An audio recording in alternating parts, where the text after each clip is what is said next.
কি জানেন ইসলামে ঘুমানোর আদবসমূহ কি? ইসলামে ঘুমানোর কিছু গুরুত্বপূর্ণ আদব রয়েছে। এগুলো অনুসরণ করলে সুন্নাহ পালন হয় এবং সওয়াব পাওয়া যায়।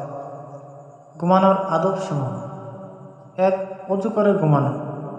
রাসূল সাল্লাল্লাহু আলাইহি ওয়াসাল্লাম ঘুমানোর আগে অজু করতে উৎসাহ দিয়েছেন।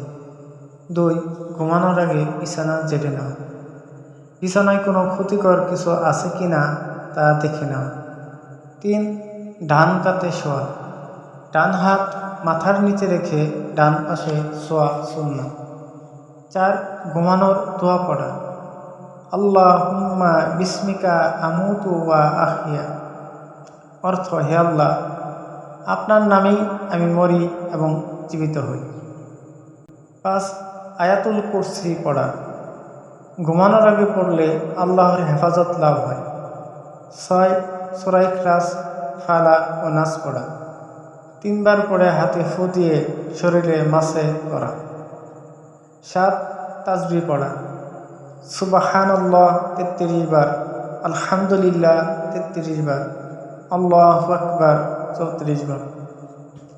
৮. ঘুমানোর আগে তওবা ও আত্ম-সমালোচনা করা।